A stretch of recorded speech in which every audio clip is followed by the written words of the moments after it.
아멘, 아멘. 네, 감사합니다. 주 은혜 아니면은 이 자리에 있을 사람 아무도 없는데 우리가 무엇이고 한데 이 소중하고 귀한 자리에 우리를 부르셨는지 감당할 수 없는 은혜입니다. 부르신 아버지 섭섭하지 않게 부름받은 성도의 완전한 예배를 드릴 수 있도록 집중하고 드리면 좋겠습니다. 네, 우리 하나님 말씀 같이 봅니다. 오늘 빌립보서 제3장 빌립보서 제3장 12절부터 16절 말씀입니다. 찾으셨으면 우리 한 목소리로 같이 읽겠습니다. 시작. 내가 이미 얻었다 함도 아니요 온전히 이루었다 함도 아니라 오직 내가 그리스도 예수께 잡힌 바 된 그것을 잡으려고 달려가노라. 형제들아, 나는 아직 내가 잡은 줄로 여기지 아니하고 오직 한 일, 즉 뒤에 있는 것은 잊어버리고 앞에 있는 것을 잡으려고 표대를 향하여 그리스도 예수 안에서 하나님이 위에서 부르신 부름의 상을 위하여 달려가노라. 그러므로 누구든지 우리 온전히 이룬 자들은 이렇게 생각할지니 만일 어떤 일에 너희가 달리 생각하면 하나님이 이것도 너에게 나타내시리라. 오직 우리가 어디까지 이르렀든지 그대로 행할 것이라. 아멘, 아멘. 먼저 질문 하나 하고 시작하려고 합니다. 답은 안 하셔도 됩니다. 제 마음에서 나온 질문이니 마음으로 대답하시면 될 것 같아요. 여러분의 앞에는 무엇이 있습니까? 오늘 말씀의 제목은 앞에 있는 것이라고 했는데 과연 내 앞에는 뭐가 있지? 이 개인적인 질문은 자존심이 상할 수도 있고 상처가 될 수 있어서 이 전체적인 질문으로 우리 앞에는 무엇이 있습니까? 라고 질문을 드리고 싶습니다. 시간적으로 보면 오후 당장 오늘 우리 앞에 닥친 오후의 일이 있겠고 내일의 일이 있을 수 있습니다. 그리고 내년의 일이 있을 수 있고요. 우리 남겨진 생애의 일이 있을 수 있습니다. 상황적으로 보면 어렵고 힘든 내 앞에 닥친 일이 있을 수 있고요. 우리 학생들에게는 시험이 있고 직장인들에게는 성과가 있고 또 우리 보통 이웃들에게는 어떤 삶의 열매가 있습니다. 애쓰고 수고한 우리 장로님, 오늘 기도하신 우리 장로님에게는 추수의 그 기대가 있습니다. 난생 처음 하시는 거죠? 농사? 네. 난생 처음 포도 농사를 지으시고 올여름에 그 무더위와 그 폭우 속에서 남은 그쪽에서 고수들이 많은 곳이에요. 포도 농사에 고수들이 많은 곳. 왜냐하면 그쪽 지역이 이 지리산 끝자락에 연결되어 있는 부분이어서 이 기온차라든지 태양이라든지 이런 것이 아주 포도 농사에 아주 적지인 곳입니다. 그렇기 때문에 고수들이 많은데 담대한 마음으로 뛰어들어가서 올해 첫 농사를 지으셨는데 그 폭염과 폭우와 싸우시느라 정신이 없고 여러분 이 포도는 아름답고 맛있긴 하지만 굉장히 이 섬세한 보살핌이 필요하거든요. 그래서 어찌됐든 여차저차해서 이번 주와 다음 주 2주 동안 추수를 해야만 됩니다. 기간이 넘치면은 마르게 되고 기간이 이르면 맛이 안 나죠. 그런데 오늘 기도를 위해서 이 달려온 우리 장로님의 그 걸음이 아름답고 귀합니다. 당장에 눈앞에 지금도 아른아른 하실 수 있겠지만 그래서 이 질문이 개인적으로 들릴 수 있겠지만 개인적인 질문은 아니에요. 너무나 중요한 우리 모두에게 있는 질문입니다. 우리 앞엔 무엇이 있을까? 그것을 위하여서 우리는 열심히 달려갈 것입니다. 오늘 이 편지를 쓰는 분은 바울 사도고 편지를 받는 사람은 빌립보 교회 성도들입니다. 바울 사도와 빌립보 교인들 간에는 남다른 추억이 있습니다. 서로 전혀 기대하지 못했던 사람들 간의 만남이었고요. 하나님께서 이방의 복음의 빛으로 택하고 쓰시는 이 바울 사도도 그의 남은 평생의 꿈은 아시아에 있었습니다. 소아시아, 지금으로 말하면 터키 지방이 되겠죠.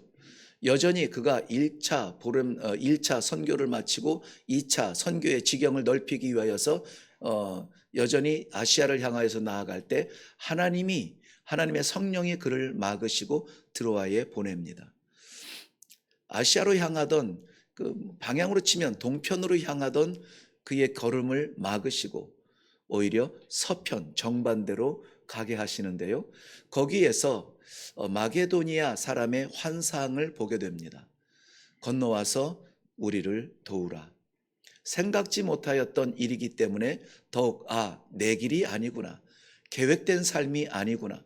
성령께서 보여주시는 환상을 따라 그 비전을 따라 바다를 건너서 디딘 곳은 유럽의 첫 성 빌립보였습니다.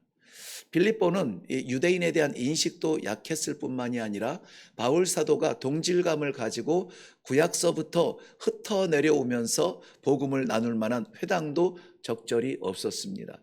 그리하여서 기도할 곳조차 없는 바울은 기도할 곳을 찾으러, 적당한 곳을 찾으러 다니다가 자주장사 루디아를 만나게 됩니다. 자주장사 루디아는 그곳 사람은 아니고 그 역시도 아시아에서 온 무역 상인일 뿐이었습니다. 그런데 그 고독한 여인의 그 집을 공개하여서 예배, 기도의 처소가 되게 하고, 또 바울 사도를 통하여서 귀신 들린 여인, 귀신 들려 점쳐주면서 그의 주인의 그 돈벌이가 되어주던 여인을 고쳐 주었는데, 그것이 사회적 무리가 되고 주인의 반감을 사서 옥에 갇히게 되죠. 선한 일, 좋은 일, 착한 일로 사람을 구했는데 그것을 옥에 가두는 그러한 사회였습니다. 옥에 갇혀 있는 동안에도 그는 찬송을 잃어버리지 아니하고 기도를 놓지 않았습니다.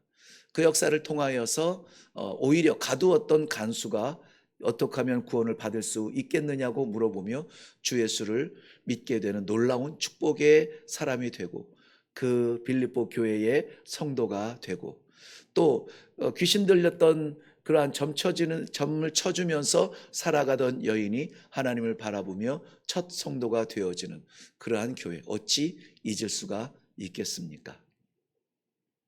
제가 이 다음에 나눌 간증 때문에 일부 예배 설교가 좀 길어졌었는데요. 그래서 일부 예배에 길어진 설교가 반성이 되어져서 2부 예배 때는 하지 말아야겠다 했는데, 좀 유익할 것 같아서 좀 짧은 간증을 나눕니다. 어제 저는 일정 가운데에 아주 반가운, 생각만 해도 그리운 사랑스러운 청년들을 만났습니다. 그것도 우리 마음의 대한민국 한복판인 명동에서 만났습니다. 네, 너무나 맛있는 점심을 하고,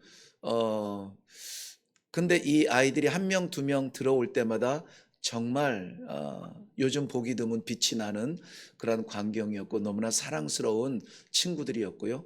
이제는 한 명 한 명 결혼한다고 이제 소식을 나누고, 뭐 이제 주례를 해준다고 약속했으니 뭐 이렇게 주례도 하게 되고 이렇게 되더라고요. 그 청년들이 누구냐면 저희가 고독하게 하나님만 의지하며 사역할 수밖에 없었던 아프리카에서, 그것도 미전도 부족 가운데 복음이 없는 곳에 사역을 감당하던 때에 내가 원치 않고 내 한계를 넘어서는 그러한 하나님의 말씀을 받을 때에는 괴롭고 두렵기 짝이 없는데요. 정말 멈추지 아니하고 하나님께서는 사명을 맡기셨어요. 요 정도면 됐는데 아니래요. 더 나아가래요. 이 정도면은 이렇게 마더처치가 세워지고 그 마더처치를 통하여서 2개 교회, 3개 교회 정도 관리할 수 있도록 그 주변 마을 개척하고 이 정도면 될 것 같은데, 아니 정반대도 돌아보라는 거예요. 가보지 않은 길도 가보라는 거예요. 여지없이 복음을 알지 못하고 죽어져가는 그러한 심령들을 보게 하시고 부담을 갖게 하시고 주의 그 복음을 증거하게 하시는데, 거기까지는 괜찮아요. 목사로 선교사로 왔으니까 뭐 할 게 뭐 있습니까? 복음 전하러 다니는 거, 이게 전부였는데, 하나님께서 또 병원을 세우라 하시고, 병원까지도 괜찮아요. 뭐 아프면은 신세 질 수 있으니까는. 그런데 정말 생각지 못했던 학교를 세우라 하시는 거예요. 근데 이것은 우리가 흔히 생각하는 교육 문화 사업이 아니라 이거는 평생 쏟아 부어야 하는 그러한 일이거든요. 누가 무슬림 지역에서 기독학교에 보내겠습니까? 할 수 없는 일이에요. 근데 그 마음의 부담을 하나님이 얼마나 주시는지 몰라요. 길거리 나가면은 정말 전에는 하얀 귀신 하면서 도망 다니면서, 우리나라가 옛날에 그랬다면서요. 미군들 보면서 코쟁이 귀신, 하얀 귀신 그러면서 울면서 도망 다녔대요. 근데 정말 저희가 아프리카에 가니까는, 아프리카의 도시는 외국 사람들을 경험했는지 해서 그런지 모르겠지만 괜찮은데, 저 지방의 시골로 들어가면은 외국 사람이라고 하는 것은 본 적이 없는 거예요. 그러니까 사람은 다 까만 줄 알았는데 허연 사람이 나타나니까 저건 귀신이 분명해 하고 막 저 멀찌감치서 도망하고, 또 막 장난으로 품에 안고 있던 이 아이가 딸이면은 야 너 얘 부인 삼으라 하고 가져가라 하고 막 저희 품에 안기고 막 그래요. 그러면은 막 정말 말 그대로 자지러지고 막 꺾어지면서 울거든요. 통곡을 하거든요. 뭐 좀 알만한 그 뭐 서너 살, 네다섯 살 아이는 저기서 아예 그냥 골목에서 고개 내밀고 울고 막 그래요. 그러던 아이들이 어느새 달려와서 제 손을 잡고 제 앞에 뺑 둘러싸서 움피니 움피니 뭐 음바 움피니 하면서 노래를 만들어서 막 불러요. 근데 나는 그 나가던 일이 급한 일이고 바쁜 일이고 뭐 교회 가야 되는 일이고 이러다 보니까는 그래 그래 알았어 알았어 하면서 이렇게 이 관심 밖에 두었는데, 어느 날 그 아이들의 반짝이는 눈을 보게 하시고는 저들이 알라를 외치면서 죽어도 괜찮은 영혼들이냐, 어리기 때문에 괜찮으냐, 그것이 아니라는 거예요. 그러면서 평생 잊혀지지 아니할 생명의 말씀을 한 절이라도, 한 구절이라도, 아니 한 단어, 그리스도의 십자가 한 단어라도 저 아이들에게 들을 수 있는 기회를 주어야 되지 않겠느냐. 저는 뭐 어쨌든 늦게 선교를 나갔고 36에 나갔는데요, 늦은 감이 있었죠. 늦게 나갔고 막 언제 죽을지 모르니까 말라리아 때문에 죽을 고생을 많이 했다고 했잖아요. 그러니까 생명에 대한 보장이 없는 거예요. 보장이 없어요. 그러니까 내가 지킬 수 있는 건강이 아니고 그냥 가져가시면 끝인 게 선교사의 삶이었어요. 그러니까는 내일을 꿈꿀 수 없고 그냥 닥치는 대로 오늘 기회 주신 대로 선교사의 사명을 다하겠다고 말 통하는 눈높이가 맞는 어른들을 상대로 사역을 했거든요. 교회를 개척해도 그들을 상대로 했어요. 그런데 이 어느 날 이 아이들의 눈빛을 보게 하신 거예요. 이 아이들의 눈빛을 보았는데 정말 보석 같은 그들의 영혼에 아버지의 말씀, 그 복음의 말씀을 한 번도 들어보지 못하고 죽는다는 게 너무나 가슴이 아팠어요. 어떻게 하면 이 아이들을 앉혀놓고 하나님은 너희를 사랑하셔, 예수님의 십자가를 바라보아야 돼, 알라가 아니라 그리스도를 바라보아야 돼, 막 이런 것을 어떻게 할 수가 있겠어요. 불러서 교육하면은 이 동네 아이들 꼬셔 데려가서 이상한 거 가르친다고 또 고소 고발이 계속될 텐데요. 그때 하나님께서 지혜를 주신 것이 학교를 세우라는 거죠. 학교는 공공기관이고 그것도 이제 사립학교면은 사립학교의 설립자의 정신을 따라서 가르칠 수 있는 그것이 있어요. 그래서 이 학교를 세우라. 저 학교하고 안 친한데요. 학교하고 심지어는 막 멀리서 살았는데요. 그 꿈을 가지고 내가 어떻게 학교를 합니까? 어떻게 학교를 합니까? 지금 병원도 달랑 지어놓고 간호사 몇 년 동안 오지 않아서 저 빈 건물 가지고 저러고 있는데 어떻게 또 학교를 여기다가 또 짓습니까? 또 지어요. 그런데 제가 어떤 기도 편지나 어떤 기도의 대상에게도, 기도 요청의 대상에게도 말한 적도 없는데 아프리카에 학교를 세워달라고 건축 헌금이 덜컥 제 앞으로 떨어졌어요. 네, 제 앞으로 떨어졌어요. 어떻게 하면 좋습니까? 이거는 돌아설 수 없는 길이에요. 그렇구나, 알겠습니다. 물론 20만 불 받아서 한 30만 불 썼지만은 어쨌든 하나님께서 저에게 주신 생각지 않았던 길이라 순종하고 벽돌을 찍기 시작했습니다. 그리고는 이제 학교를 시작하는데 학교부터 시작할 수 없어 유치원부터 하죠. 그 당시는 만만하다고 생각했는데요, 돌아보면 그것이 시작이었어요. 7명의 아이들. 그 아이들은 저를 외국 사람으로 바라보기 때문에 교육이 안 돼요. 놀라운 일이 생겼습니다. 제가 그 마을에 들어갈 때에 그 청소년들을 위하여서 아주 읽기 좋은 쉬운 어린아이 동화책 같은 그러한 영어책을 가지고 들어가서 도서실을 열었다고 했죠. 저희 집을 안 짓고 저희는 도서관을 지었어요. 그리고는 청소년들이 책을 핑계로 삼아서 저희 곁으로 오기 시작했죠. 그때 아주 그냥 저보다 더 내성적이고 아주 사람 눈도 쳐다보지 못하고 관계도 못하는 그런 아주 얌전한 그러한 친구가 아무튼 뭐 이 와서 책을 열심히 읽다가 중학교 졸업하기 전에 예수를 영접하게 됩니다. 그런데 정말 그 가정을 하나님께서 복을 주셔서 우리 마을에 한두 명, 그 당시는 한두 명 이제 도시로 고등학교 유학을 가거든요. 그 유학 가는 길에 이 아이가 고등학교 나가게 돼요. 얼마나 놀라운 축복인, 유학의 축복이 아니라 공동체, 부모 공동체, 가족 공동체, 무슬림 공동체로부터 혼자서 살아갈 수 있는 기숙사에 들어가게 된 거예요. 그러니까는 거기에서 신앙생활을 유지할 수 있었고, 저희는 고등학교 졸업하면은 졸업시험을 보잖아요. 그런데 그 전국에서 보는 고등학교 졸업하는 사람들의 그 시험을 봐서 대학교를 너는 여기 갈 수 있어 하고 이렇게 대학이 배정이 되어져요. 그럼 이제 거기에 시험을 보고 이제 뭐 불합격이 결정이 되는데, 전 고등학생들이 졸업하고 보는 시험을 채점하는데 6개월이 걸려요. 6개월. 전국 지방에서 본 아이들이 전부 시험을 봐가지고요. 그러니까 우리는 9월 학기거든요. 9월에 새 학기를 시작을 해요. 그러니까는 6, 7월 요때 시험을 보고는 이게 1월 달까지 채점한 동안에 아이들이 할 게 없어요.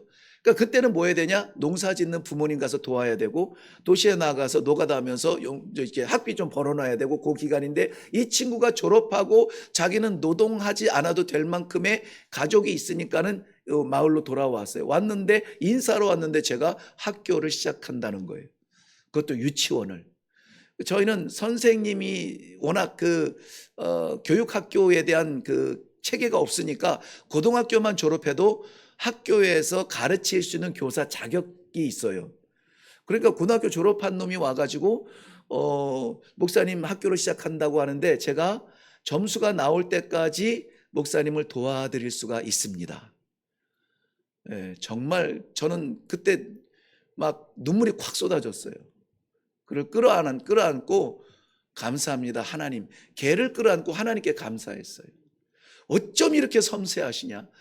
기독학교 하는 거, 여러분, 제가 교회를 하고 병원을 세우고 기독학교를 했습니다. 이 뭔가를 세웠다는 것을 자랑하는 것이 아니라요, 멍청한 짓인데, 무슬림 100%의 그 마을 속에서 기독학교를 세우면은 뭐가 문제죠? 뭐가 문제예요? 교사, 가르칠 선생이 문제잖아요. 거기서는 기독교인 선생을 구할 수가 없잖아요. 그런데 덜컥 하나님께서 하라 하시니까 순종하면서 했잖아요. 그런데 이것을 하면서 하나님의 살아계심을 보게 된 거죠. 그 옛날에 물에 흘려놓았던 그 중학교 코올리개가 이제는 고등학교 졸업하고 왔다고, 자기가 가르칠 수 있다고 아이들을 맡겨달라는 거예요. 첫 입학자 7명을 맡기기 시작하면서 유치원이 시작이 되어지는 것이죠. 뿐만이 아니라 정말 이런 식으로 통해서 그러면 이제 그 친구 대학을 가야 되잖아요. 그럼 또 선생을 구해야 되잖아요. 그럼 도시에 나가야 되잖아요. 도시에 있는 친구들을 데려오려면은 뭐 이 월급을 많이 주든지 아니면은 기독교인이 아닌 사람을 찾을 수밖에 없는데, 정말 이 기독교 학교에서 성경을 가르쳐 주지 않는 교사가 필요 없잖아요. 그럴 때에 하나님께서 한국에서 청년들을 보내어 주셨어요. 저는 아무 상관이 없어요. 한 청년이 국제단체 국제 구호단체를 통하여서 이 기왕이면 아프리카에 가겠다고 가나에 왔어요. 그런데 여러분 그걸 아셔야 돼요. 국제 구호단체들이 연결되어 있는 현지에 그러한 그 영향력을 받는 사람들은 대체로 이미 필요가 없거나 불필요한 사람이거나, 아니면은 뭐 옷을 입었는데 그러니까 빨간 옷을 입었는데 노란 옷까지 달라고 하는 그 정도의 수준. 그러니까 이 친구도 아니나 다를까 이 도시에 있는, 왜냐하면 국제 구호단체가 전부 다 이 도시에 있어요. 그러니까 도시에서 그들하고 접촉할 수 있는 것은 도시에 있는 사람들이 접촉을 하게 돼요. 그러니까는 국제 구호단체를 통해서 갔을지라도 그 도시에서 있는 어떤 요청하거나 막 이런 데로 갈 수밖에 없죠. 여전히 갔더니 거기에서 뭐 우리 한국에 삼성 컴퓨터 좀 보내줘라, 한국 컴퓨터 교실을 좀 지어줘라, 막 이런 것들 때문에 여기는 내가 이미 배부른 사람의 다른 반찬을 채워주는 것밖에 안 되는구나 하고는 1년 작정을 했는데 6개월 만에 그만둬요. 그만두고 나서 1년을 작정을 했기 때문에 어떻게 해서든지 여기서 1년 보내기 위해서, 정말 봉사자의 도움이 필요한 곳은 없습니까? 가나에 있는 한국 그 한인들 단체에 요청을 하게 되고, 그 한인들이 그러면은 저 북쪽에 있는 이태원 선교사님한테 한번 가보라고 보내는데 정말 그 뭐 하루 종일 걸리죠. 뭐 버스를 타도 12시간 뭐 중간에 한 번 쉬고 올라오는데 1000km 되는 저기까지 그냥 온 거예요. 왔어요. 아무런 뭐 몰라요. 저는 모르는데 어느 날 갑자기 떡 나타난 거예요. 여차저차해서 왔는데 제가 좀 도움이 되겠습니까? 저희는 뭐 밑도 끝도 안 가리고 그냥 오케이 하면서 6개월, 남은 6개월을 같이 보내게 되죠. 그리고는 학교가 이 세트를 하는 데에 아주 큰 도움이 되고, 청년들, 저희들이요 학교를 짓는다고 해서 일할 사람 일당 줄 테니까는 와서 벽돌 좀 찌으시오, 달려들지 않습니다. 무슬림 지역이라고 했잖아요. 저거 돈 준다고 저 화이트맨 외국 선교사한테 가서 이제 달라붙어 가지고 돈 벌으려고 한다고. 자기도 가고 싶은데 못 가거나 하면은 그렇게 흉을 본단 말이죠.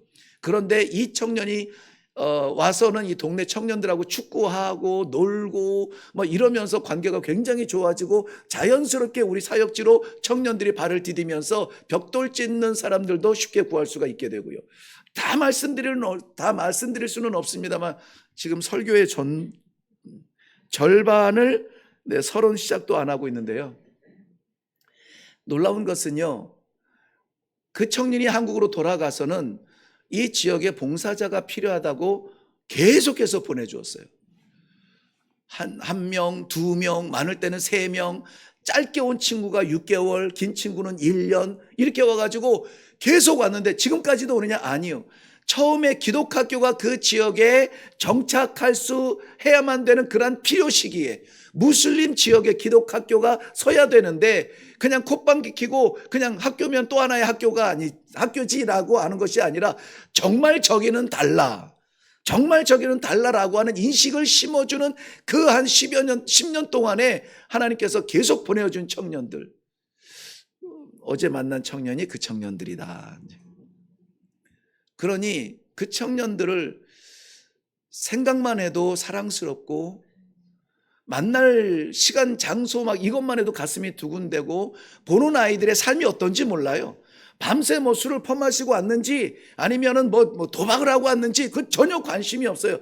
그런 친구는 한 명도 없지만, 만나는 그 얼굴들이 아이고야 반갑다, 아이고야 반갑다, 어떻게 지내? 너무 사랑스럽고 너무 이쁜 거예요. 왜 그렇습니까? 사역의 현장에서의 아름다운 추억이 있잖아요. 결혼한다 그러니까 내 새끼 결혼을 하는 것 같이 이쁘고 기쁘고 행복하고 감사하지 않습니까? 다시 서론으로 돌아와서 바울 사도와 빌립보 교회의 관계는 그런 관계예요. 잊을 수 없는 관계. 생각만 나면은 그립고 행복한 관계예요. 그런데 지금 바울 사도는 옥에 갇혀 있습니다. 그런 마음의 부모, 스승 같은 그러한 복음의 뿌리였던, 우리에게 생수의 물길을 터주었던 바울 사도가 복음을 전하다가 옥에 갇혔다고 하니, 빌립보 교회가 다른 사역자도 아니고 바울 사도가 갇혔다 하니 이 마음이 너무 안쓰럽고 어떻게라도 도움이 될까 해서 에바브로 디도라고 하는 신실한 청년을 보내어서 헌금을 하고, 좀 옥에 있지만은 좀 편하게 지내실 수 있도록 도움이 되라고 그 청년의 편에서 이것을 보내주었어요. 로마에 도착한 에바브로 디도가 그 길이 험했는지 어땠는지 모르겠지만 바울 사도를 곁에서 도와줘야 되는데 이 친구가 병에 걸려버렸어요. 병에 걸려서 바울 사도가 도움을 받아야 되는데 오히려 이 친구를 케어하고 있는 상황이 된 거예요. 그 소식을 들은 이 빌립보 교회는 또 오죽 답답하겠습니까? 어떻게 해서든지 도움이 되기 원하여서 그렇게 해서 시도를 했는데 그것조차 방해가 되고 오히려 이 바울 사도의 짐이 되고 있다니 얼마나 가슴이 답답합니까? 게다가 거봐, 내가 그거 하자 그랬지. 아니 그걸 왜 하자 그래? 그거 좀 기다리라 그랬잖아. 조금 더 있어 보자 그랬잖아. 아니 돕겠다는 이 공동체 안에서 서로 막 이렇게 또 이제 분쟁이 일어나요. 내가 잘했니? 네가 잘했니? 세상 밖과 싸우는 것이 아니라 그 교회 안에서 봉사하는 사람들끼리 내 방법이 좋아, 네 방법이 좋아, 그건 나중이야, 이게 우선이야 라고 막 싸우고 있는 거예요. 그래서 우리 그 잘 아는 대로 유오디아와 순두부 말고 순두개라는 이 얼마나 충성스러운 여인들이에요. 교회 안에서 열심히 하던 사람인데 그 서로의 영역을 포기하지 못하고 서로의 성향을 내려놓지 못하고 그 주관대로 하다가 교회 안에서 지금 내분이 일어나고, 내분이 일어나면은 여러분 제일 좋아하는 게 누굴까요? 사탄이 제일 좋아해요. 밖에서 사탄이 이것을 보면서 그러면 그렇지 하면서 이 복음이 뭐 제대로 뿌리라도 내렸겠어? 뭐가 들어옵니까? 이단이 들어와요. 기독교라고 하는 것들이 모여서 밤낮 싸우고 야 시끄러워 너희 문 닫어 하고 사회에서 방해가 들어옵니다. 이러한 어려운 가운데에서 이 빌립보서를 기록하는 사도 바울의 심정이 어떻겠어요? 그런데 사도 바울의 빌립보서의 주제는 딱 하나입니다. 일도 안 풀리고 시도했는데 뜻대로 안 되고 내 방법도 아니고 저 사람 저 사람 방법 내 방법 맞지도 않고 성향도 안 맞고 뜻도 안 맞고 이런 데서 주변에서는 손가락질하고 있고 2단 3단은 쳐들어오고 있고 이런 가운데 던져져 있는 빌립보 교회를 바라보면서 바울 사도는 뭐라고 편지를 썼을까요? 넉 장밖에 안 되는 짧은 글이지만 그 짧은 내용 속에는 딱 하나 우리가 기억해야 될 주제가 있습니다. 기뻐하라. 기뻐하라. 기뻐하라. 지금도 이 기뻐하라는 명령을 듣고도 아무도 안 기뻐하시는 표정인데요. 쉬운 것은 아니죠. 왜 밑도 끝도 없이 기뻐합니까? 그것도 항상 기뻐하래요. 이거 병원 가야 될 일 아닙니까? 어떻게 사람이 항상 기뻐할 수 있어요? 그런데 상황을 보면 답답하죠. 그래서 올라와서 예배를 드리고 그래서 기도하고 힘어짜고 말씀 한번 받자고 하는데 기뻐하라니요. 아버지 내 형편이 이렇습니다. 내 주변이 이렇습니다. 끝나지 않고 자르지 못한 꼬리 때문에 질질 끌려다니고 있습니다. 그런데 밑도 끝도 없이 기뻐하라뇨? 아니요. 밑도 끝도 없이 하라는 것이 아니라 단서가 있어요. 단서. 사도 바울 서신의 전체의 중심이기도 하고 빌립보 교인들의 성도들에게 너희가 항상 기뻐하라고 말씀하실 수 있는 단서가 있다고요. 단서. 범인이 몰라도 단서가 있으면 소망이 보이잖아요. 기뻐해야 될 이유가 없어도 단서가 있으면 우리가 소망을 가져야 되지 않습니까? 그 단서가 뭐냐면 주 안에서. 주 안에서. 할렐루야. 우리 장로님 저하고 입술이 딱 맞았어. 권사님 오해하지 마시고요. 거리가 있으니까. 네. 입술이 딱 맞았어. 주 안에서. 주 안에서. 주 안에서 기뻐하라. 주 안에서 기뻐하라. 절망의 자리에 있습니까? 나 자신의 능력으로는 한계 때문에 절망의 자리에 있지만은 절망에 빠져있는 나를 놓지 아니하시는 우리 하나님의 선하신 손을 기억하면서 기뻐하라는 것이에요. 우리 일부 예배도 제가 잠깐 언급했어요. 시장을 가는데 친구들이 놀고 있고 엄마 손을 붙잡고 가는 나는 왠지 뿌듯한 이 상황을 우리 자주 얘기하잖아요. 그런데 막 까불고 친구들한테 메롱메롱 하다가 돌부리에 칵 넘어져요. 칵 넘어져서 기뚱하면은 친구들이 깔깔깔 거봐라 잘 됐다 막 이렇게 이럴 거 아니에요. 근데도 이 아이는 담대하고 마음이 행복해요. 왜 그렇습니까? 돌부리에는 넘어지지만 내 손을 누가 잡아요? 우리 엄마가 잡고 있잖아요. 고통의 자리에서 끝이 보이지 아니하지만 천지를 지으신 창조주 아버지가 놓지 아니하는 내 손, 이 믿음의 손을 우리가 잡고 있다면 앞이 깜깜하고 어디로 가야 될지 모르고 암담하여서 주님 어떻게 하면 좋습니까? 가슴 치는 순간이지만 그래도 나를 구원하신 저 십자가, 찬란하게 빛나는 저 십자가, 거기에서 흘리신 물과 피로 나를 덮으시고 나를 받아주신 예수 그리스도의 은혜, 그 사랑 생각만 하면 기쁨이 찾아오는 것입니다. 그 기쁨이에요. 세상은 알 수 없는 기쁨. 세상은 알 수 없는 기쁨. 사람들의 관계로 인하여서 어렵습니다. 왠지 마음에 들지 않고 껄끄럽습니다. 나는 좀 차분하게 진행했으면 좋겠는데 그냥 널뛰듯이 그냥 정신없이 뛰어다닙니다.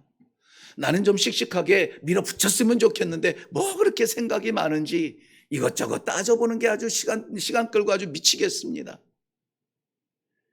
사람으로 인하여서 상처가 되거든. 저는 오늘 말씀을 묵상하면서요, 이런 적용을 하게 되더라고요. 나 같은 사람도 품으셨는데, 나도 품으시고, 나도 안으시고, 나 같은 걸 세우셨는데, 내가 품지 못할 사람이 있다면 이건 위선 아닌가? 위선 아닌가? 지독한 욕심쟁이 아닌가? 우리가 고통의 자리, 어려운 자리, 혼란의 자리, 미운 자리, 괴로운 자리에서 기쁠 수 있는 딱 하나, 다른 거 없어요. 딱 하나는 주님 때문이에요. 주님 안에서 우리는 기뻐할 수가 있습니다. 바울 사도는 그것을 말하고 싶은 거예요. 주와 함께 있다면 우리 안에 내분이 일어날지라도 하나가 될 수 있고, 주 안에 있다면 사방에서, 사회에서 그 왕본주의의 시대에 신본주의를 붙들고 살아가는 고독한 그 자리도 찬송할 수 있는 것은 주 안에 있는 방법밖에 없다는 거예요. 우리의 과거가 어땠는지 뒤돌아보면서 내가 왕년에는 이랬는데, 내가 왕년에 있는데 지금은 아무도 나를 안 알아봐주네, 몰라주네 하면서 괴로워할 필요가 없어요. 다 잘라버리세요. 다 잘라버리세요. 아무도 기억해주지 않아요. 다 잘라버리세요. 주와 함께 나를 부르시는 앞을 향하여서 나아갈 일만 있는 거예요. 많은 분들이, 특히 연세 많으신 분들이 죄송한 표현입니다만은 이제 죽을 날만 남았지 땅바닥만 쳐다보고 살아가요. 우리는 그게 허용이 되지 않습니다. 내 거 아닌데 왜 그 땅을 바라보면서 내려갑니까? 우리 거는 뭡니까? 영원한 생명 있는 하나님의 나라에, 그것도 하나님의 보좌의 우편에 우리의 자리를 마련하시고 의의 면류관을 예비하시고 그렇게 해서 불러주신 하나님을 믿는다면은 땅바닥 보면서 좌절하지 않아요. 죽을 날 남았다고 말하지 않아요. 영생할 날이 남았다고 말합니다. 땅을 쳐다보지 않습니다. 하나님의 나라를 쳐다봐요. 죽겠다고 말하지 않습니다. 제가 알고 있는 선교사님은 우리 집사람이 있으면 좀 알 텐데, 제가 아주 존경하는 선교사님이 계셔요. 대단한 분은 아닙니다. 평생 저보다 한 5살 정도 위신 걸로 아는데요. 싱글, 결혼 안 한 여자 선교사님이시고요. 제가 그 서부 아프리카의 미전도 부족의 현장에서 만난 그야말로 이 복음의 전사라고 그렇게 생각이 될 만큼 한국 사람 아무도 없는 곳에서 혼자 그렇게 사역하시는 선교사님이에요. 네. 그 선교사님이 입버릇처럼 하는 말이 있어요. 현지인들보다 현지 말을 더 잘하고 현지인들보다 현지 음식을 더 맛있게 잘 먹고, 아무튼 색깔이 저랑 아주 많이 비슷한, 그래서 그냥 의지가 될 수 있고 이런데 어떻게 해야 돼요? 말씀을 좀 나눌 수 있는 그런 그 선배 선교사님이세요. 워낙 괴팍해서 아프리카에 있는 그 지역에 있는 선교사님들하고도 별로 교제를 안 해요. 교류가 없습니다. 근데 저에게는 왜 그렇게 빛나게 보이는지 몰랐지만 아무튼 저는 존경합니다. 근데 그분이 하는 입버릇처럼 하는 말씀이 있어요. 이해가 되지 않는 현진 속에 던져져서 살아온 그 세월 속에서 정말 얼마나 이해가 안 되고 얼마나 조롱받으며 얼마나 괴롭고 얼마나 작은 일 가지고 막 시비를 걸고 했겠습니까? 진짜 죽을 일이 쌓였겠죠. 그런데 어렵고 힘들 때마다, 이해할 수 없는 어이없는 일을 만날 때마다 아이고 살겠네, 아이고 살겠네, 아이고 살겠네. 이제 저랑 같이 가면서 그 현지 길바닥에 이렇게 자판 깔고 이렇게 파는 사람들이 있잖아요. 그러면서 뻔히 알면서 막 100원짜리를 1,000원이요 이렇게 말할 때는 막 열불이 나잖아요. 내가 다 알거든 이렇게 말하고 싶잖아요. 나 네 동네 사람이잖아, 나 몰라 이러고 싶은데 아이고 살겠네 그러면서 이렇게 500원을 주든지 아무튼 그래, 1,000원은 다 안 주더라고요. 아무튼 그래 살겠네. 우리는 영원히 길이 살 사람들이지 조금 인생 살다가 말 사람들이 아니기 때문에 무엇을 보느냐, 어디를 보느냐, 이것은 우리의 인생의 방향에 굉장히 중요한 일입니다. 바울 사도는 그래서 빌립보 교인들에게 지금 마음 아프지, 힘들지, 나를 위해서 보낸 에바브로디도도 쓰러졌다니 걱정이 되지, 차고 치고 들어오는 이단들 때문에 기도가 되겠지, 사회에서는 고독한 싸움하느라 외롭지, 그런데 기뻐하라. 좌우 돌아보면서 기쁜 일, 슬픈 일, 행복한 일, 어려운 일, 그것 때문에 마음 빼앗기지 말고 어디를 보라고요? 앞을 향해, 그렇지, 하늘, 네, 앞을 향해, 하늘 조금 이따 나옵니다. 네. 앞을 향해 나아가라. 네. 어려운 가운데에서도 정말 그만두고 싶은 순간에 그만두지 못했던 그 생명의 메시지, 이 길 끝에 우리 주님이 나를 기다리시지. 이 길 끝에 기다리시지. 도망간다고 저 길 가면은 계실까? 두려운 거예요. 거기서 만날까 봐 두려워요. 편한 자리 가면은 그 편한 자리에서 만날까 봐 두려워요. 나는 너를 위하여 일어설 수도 없는 십자가 짊어지고 골고다 올라갔는데 그 소리 들을까 봐 겁나서요. 정말 얼마나 단순했는지 몰라요.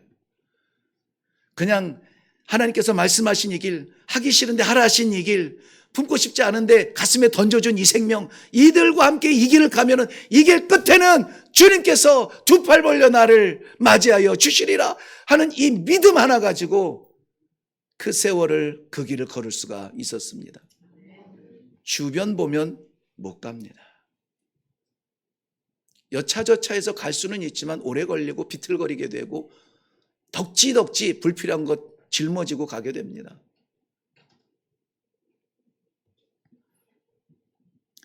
하나님께서 이스라엘 백성들을 애굽에서 건져 주셨을 때에 저들은 그게 끝난 줄 알았어요. 430년 노예 생활 끝냈으니까 이제는 행복이 찾아올 줄 알았죠. 그런데 하나님이 인도하신 곳은 광야였습니다.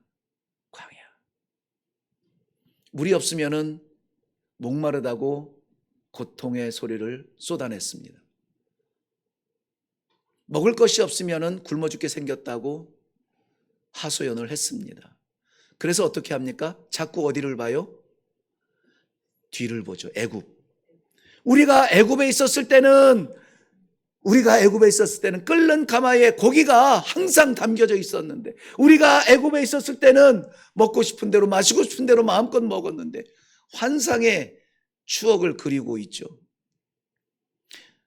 광야가 끝이라면은, 하나님이 건져주신 곳이 광야가 종점이라면은 그래도 괜찮아요. 애굽을 그리워해도 돼요. 광야는 일단 물이 없고 풍족하지 않고 메마르고 했기 때문에. 그런데 이스라엘 백성들이 머물고 있는 이 광야가 종점이 아니잖아요. 여기를 지나서 어디로 가야 돼요? 가나안 땅. 가나안 땅은 어떤 곳입니까? 젖과 꿀이 흐르는 땅이에요. 젖과 꿀이 흐르는 땅. 그 땅을 누가 주셨어요? 하나님이 약속하신 땅이에요. 그 땅을 가야 되는 이 과정이 광야 생활 40년이 아니라 80년, 120년, 400년이 되어도 지나갈 땅이란 말이죠. 그렇다면 거기에서 뒤돌아보며 껄껄하며 아쉬울 것이 아니라 빨리 가나안 땅을 가기 위해서 빨리 훈련하고 빨리 완성하고 빨리 완전하게 신앙을 갖추고 대오를 갖추고 나아가야 되지 않겠습니까? 왜 40년이에요? 하나님을 의심했던 40일의 정탐. 하루에 1년씩 퍼먹은 거예요. 1년씩. 미련한 거 아닙니까? 하나님께서 약속하신 젖과 꿀이 흐르는 땅이라, 우리는 연약하지만은 하나님께서 우리에게 저 땅을 차지하게 하시리라, 이 믿음으로 나아갔더라면 40년 필요 없었죠. 앞을 보고 나아가야 합니다. 하나님께서 주신 이 비전이 우리에게도 있기를 바랍니다. 무더웠던 지난 8월, 7, 8월의 여름, 정신없이 쏟아지는 폭우의 여름 잘 보내셨습니다. 보통 전반기, 하반기 하면은 1월부터 6월, 7월부터 12월 이렇게 되는데요. 그 가운데 우리 교회는 7월과 8월 무슨 석이? 혹석이? 예. 혹석이 아주 더운 이 여름에 뭔가 활동하기도 어려운 이때는 약간의 준비 기간을 가져요. 그래서 나머지 하반기가 사실은 2개월 정도 짧은 9월에 시작을 하고 12월에 마무리하는 것이 하반기예요. 이제 우리 앞에 있는 것은 이 하반기의 사역입니다. 우리가 할 수 있는 일이 아닐 수 있습니다. 하고 싶은 일이 아닐 수가 있어요. 그런데 앞에서 부르시는 하나님의 생명의 길로 나아가는 길이 우리 앞에 열렸다면은 우리는 주변 돌아보지 말고, 나는 할 줄 안다? 나는 할 줄 모른다? 해본 적이 있다? 해본 적도 없다? 이거 계산하느라고 뒤돌아보지 마시고, 우리의 과거 젊었을 때는 괜찮은데 지금은 못해가 아니라 앞에서 이끌어 주시는 하나님의 생명의 말씀에 순종해서 아멘으로 나아갈 때에 하나님의 역사, 가나안은 우리들에게 허락될 줄로 믿습니다. 14절에는 앞에 있는 것을 구체적으로 뭐라고 하냐면 표대라고 해요. 표대는 사인보드죠. 사인보드. 누가 세운 표대? 하나님께서 세우신 거예요. 표대를 향하여, 그러니까는 아직 가보지는 않았어요. 표대를 향하여니까는 이미 하나님께서 세운 그 표대를 바라보며 나아가는 거예요. 표대를 따라서 가는 거예요. 직진하라면 직진하고 돌아가라면 돌아가고 서라면 서고, 이것이 표대의 역할이잖아요. 그것을 내가 아니라 하나님께서 세우셨다면은 순종할 뿐이지 그것을 옳다 그러다 말할 수 있는 것이 아니라는 것입니다. 로마서 8장 29절 말씀에는 하나님께서 이미 미리 아신 자들을 또한 그 아들의 형상을 본받게 하기 위하여 미리 정하셨으니 우리의 길이 우리 길이 아니라고요. 우리를 정하신 하나님께서 우리의 길을 정하셨다고요. 이레교회를 사람이 세운 게 아니라고요. 하나님께서 세우신 이레교회는 정해진 길이 있어요. 그 길을 갈 때에 이레교회의 사명을 다하는 것이고, 이레교회 모인 성도들 마음대로 할 때에 사람의 뜻으로 모여진 교회가, 공동체가 되는 거예요. 저는 두렵습니다. 사람들이 모여 있다고 해서 사람들이 힘이 될까 봐 두렵습니다. 얼마가 모이든지 간에 우리는 이 교회를 세우신 하나님의 뜻, 그 표시를 향하여서 나아갈 수 있는 주의 성도들 되시기를 주님의 이름으로 축복합니다. 말씀을 정리하겠습니다. 더욱더 분명한 길을 우리 바울 사도는 빌립보 교인 성도들에게 이렇게 이야기합니다. 막연한 길이 아니에요. 그저 가라 하니까는 순종하면서 가지만은 보이지도 않는 미지의 세계가 아니에요. 분명하고도 확실한 길이에요. 그 길을 먼저 가신 이도 있습니다. 활짝 열어주신 예수 그리스도가 내가 가면 너희를 위하여서 집을 마련하고 내가 다 준비되어지면 와서 너희를 데리고 나와 함께 가리라. 예비된 자리예요. 어떤 자리인 줄 아세요? 오늘 말씀의 결론입니다. 14절부터 16절 말씀에 보면은 표대를 향하여 나왔죠. 앞에 있는 것은 표대라고 구체적으로 말씀하셨는데요. 그 구체적인 표대의 결과물이 종점이 어디냐면 그리스도 예수 안에서 하나님이 위에서 부르신 부름의 상을 위하여 달려가노라. 부름의 상을 위하여 달려가노라. 우리 하나님께서 우리를 위하여서 부르신 상이 있습니다. 저도 금요일 날 상을 하나 받았는데요. 이걸 말을 해야 되나 말해야 되나 고민하다가 교회가 성도들이 썩 안 좋아할 것 같은 상을 받았는데요. 저도 썩 좋아하지는 않아요. 네? 좋아요? 네. 무슨 상인 줄 알고? 모르시죠? 네. 예. 사실은 우리 교회가 허락하지 않으면 할 수 없는 일이죠. 제가 학교에서 강의를 하고 있는데요. 지금 아무튼 이 전반기에 이런저런 평가, 요즘은 여러분 학교에서 학생들한테 강의에 대해서 배운 강의에 대해서 평가를 하게 돼 있어요. 그 평가를 해서 제가 전 교수 중에서 가장 강의를 잘했대나 말했대나 어쩌고 저쩌고 막 그러면서 하나 주대요. 아니 박수 받을 일은 아니고요. 예, 하나 주대요. 그래서 무겁지만 들고는 왔는데요. 네. 상을 받아본 적이 별로 없는 저로서는 좀 두렵기도 하거니와 학교에서 교수님께서 지난 학기에 우수 교원으로 선정이 되셨습니다. 제가 뭐라고 대답했는지 아세요? 그 전화를 받자마자 왜요? 그랬어요. 왜요? 왜 저예요? 기준이 뭐예요? 그래서 뭐라고 얘기하시더라고요. 그걸 받으려고 뭔가 하는 사람은 없을 겁니다. 하루하루 강의를 나갈 때마다 새벽부터 기도하고 나를 세우신 아버지의 뜻이 이루어질 수 있기를, 내 마음이 시원한 게 아니라 내가 준비한 거 다 쏟은 게 아니라 나를 보내시고 세우시고 만나게 하신 학우들의 눈빛 앞에 부끄럽지 않도록 우리 하나님의 기쁨이 되게 해 주세요. 그래서 사실은 제 강의는 좀 자유로워요. 네. 거의 우리 성도들의 한 5배에서 10배 정도로 치고받는다고 생각하시면 돼요. 네. 타협 없이, 젊으니까 타협 없이 그냥 적나라하게 우리 실체를 고백하고 하나님의 뜻을 나누다 보면 간격이 크고 그거 좁혀가자고 정말 함께 기도하고 그러는 시간들이에요. 지금 어렵고 이해할 수 없지만 이 길 끝에 우리 하나님께서 예비하신 상급이 있는데요. 그 상급은 세상 그 어떤 상을 다 합해도 될 수 없는 상이에요.